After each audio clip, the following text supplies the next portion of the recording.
So this is going to be more of a presentation. I'll use some more specialty flowers in it. It's going to be one-sided or three-quarter sides will be covered. So I'll do it kind of facing you guys.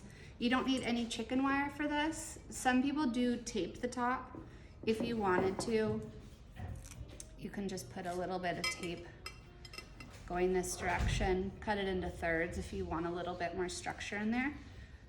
I use branches if I want to have something secured in something that's a little taller and narrower. So we'll fill water. And again, this is a relatively small vase, but you can get a lot of shape and a really full arrangement, even if it's a smaller vase. So I'll start with a really fun, taller foliage piece. I want this to sit right at the lip right here, so I'll strip off anything that's gonna sit under that lip. And measure it so it goes from one corner down to the bottom. Okay, so that'll sit eventually. I'll get another piece in there.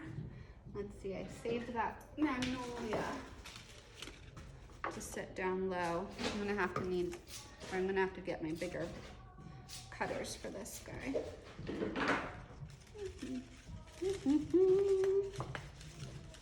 There we go. All right. It's just as much ripping as it is cutting at some point. Dropping glassware. Okay. So we have that. That helps structure a little bit more. And then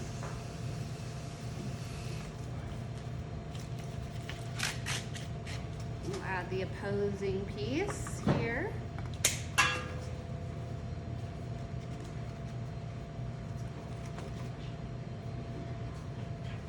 And a little bit more of a balance over on this side.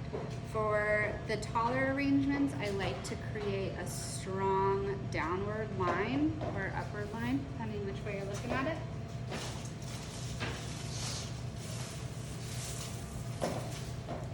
So finding something we can manipulate a little bit more, or something that naturally drapes down. This is Italian ruscus. Stems are very malleable, so we can create that line here. Clear this out. Stripping.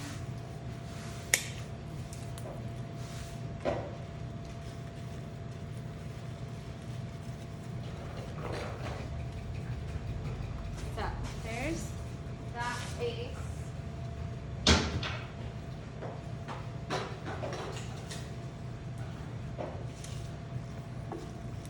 Then we'll start with the heaviest pieces down below.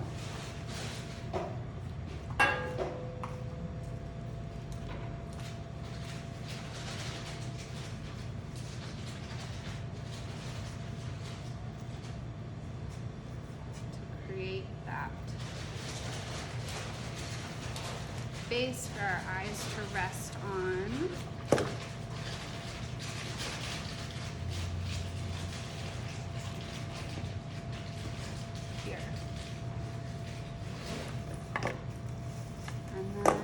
Do something immediately opposing that. So with these taller arrangements, I like to work from the base to the top and then sort of alternate back and forth. So we'll find something a little bit, oh, here we go. This is what I was saving. So I have these sweet peas that are imported right now. They're definitely not growing locally. So having these really grow up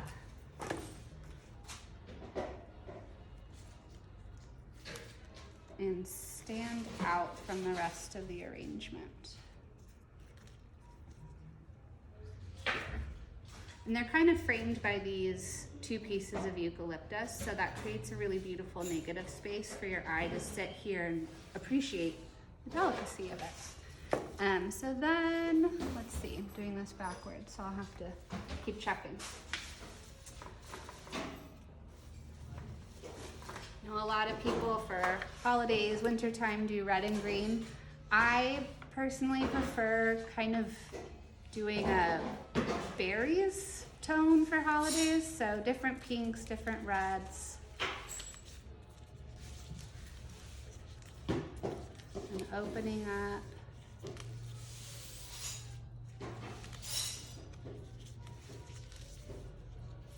A rose. So for this rose, we did the heavier lilies, the higher sweet pea. Now I'll go back lower. Kind of layer that right above the lilies.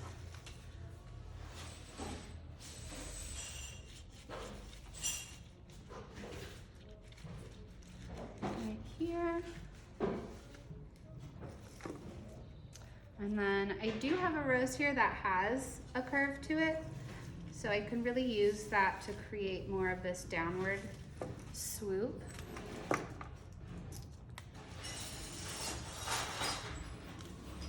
Peeling off some of those outer garden petals. I actually prefer them. I think that they add just this natural element to the rose. A lot of people don't, so in the habit of peeling them off. It's totally up to your preference. So we'll put this in the back here. And now you can sort of follow that line from the top over to the opposing side.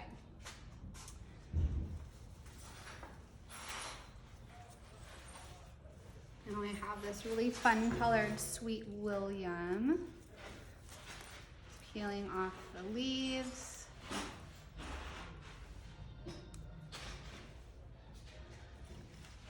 And adding a little a bit of an up swoop on this side.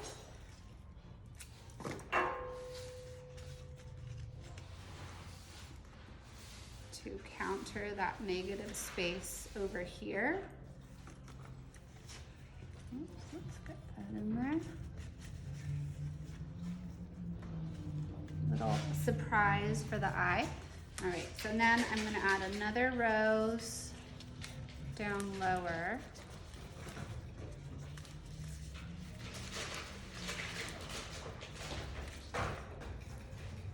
Just to kind of fill in with color right there.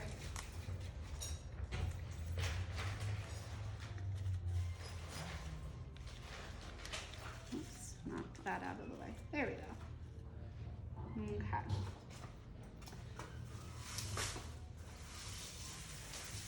I'm gonna grab some more of my evergreen pieces. We can tuck this little more delicate piece down low.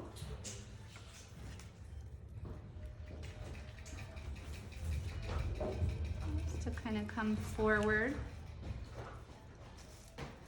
This one's a little bit big, so I'll strip a little bit more off of the stem higher up. And cut that short here. And layer it right in there. Okay, let's see. Here we have those spray roses. I love the deep red color for these.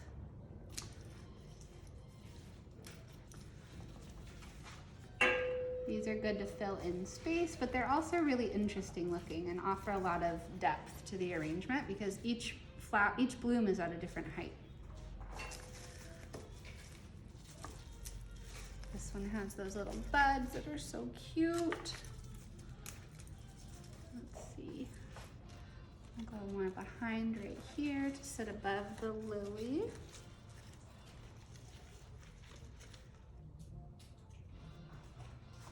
Adorable. And then I have peonies, which we are getting right now.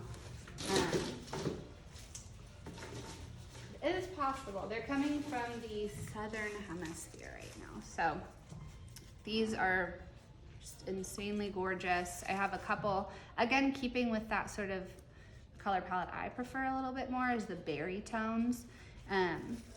So tucking this really big one down low. I'm gonna turn this towards me really quickly. So we have this lily that is gonna open, so we don't wanna block that from doing its job. So I'm gonna go down lower with this heavy peony. Pull this up as we need to. There we go. So we have that base. Oop. Keep knocking these over. And then I'm gonna go in with these more fuchsia toned ones. I just got these in yesterday. They were shipped in a box, so they weren't hydrated.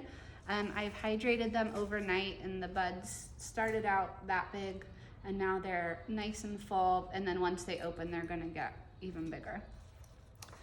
So tucking these. They're not gonna add too much visual interest to the arrangement at this point since they are on the smaller side, but even just right now, their color is so incredible that you can still appreciate them while they're aging. Make sure all stems are reaching water. So now, really working with that negative space that we created at first with just the foliage and filling it in, creating little rivers of movement for your eye to go through the arrangement. And let's see, let me turn this one more time. See an icky little leaf petal. I'm gonna come forward with this. I had a lily that's missing a petal, so we can kind of make that look purposeful by putting a peony right in the center.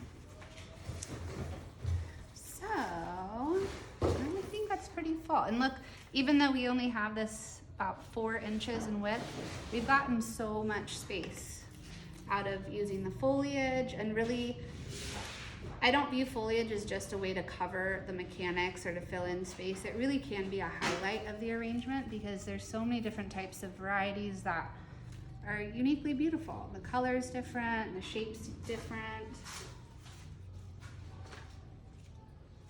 So I'm wondering if this is actually a really pretty in there.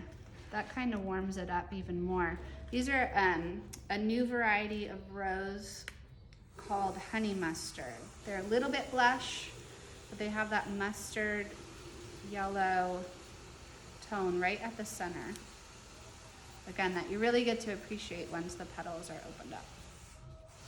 These do come in garden rose varieties. You can get the bushes. These ones have been grown in a greenhouse, but the garden varieties are even more incredible. So after I add this, these 2 pieces, I'm gonna call it done.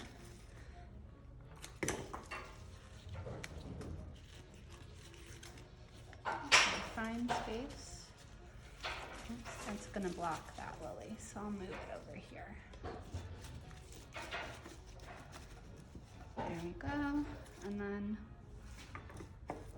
I'm gonna leave this one closed because it looks a little more natural to have a heavier one and then the lighter one floating above.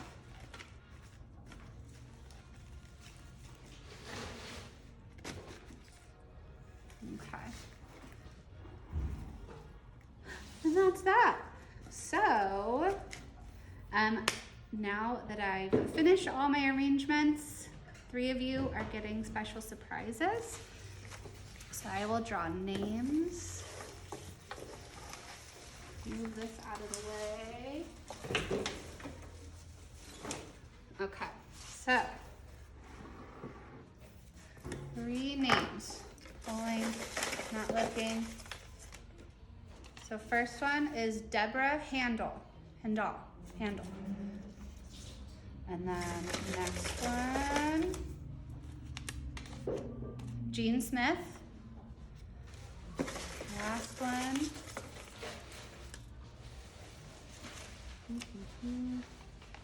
Alita Bracker. Yay guys, thank you so much for watching, and I hope you've got some tips that you can use and are excited about, and I'm grateful that I had the opportunity to share with you. So thank you so much. Happy holidays, happy everything. See you soon, hopefully.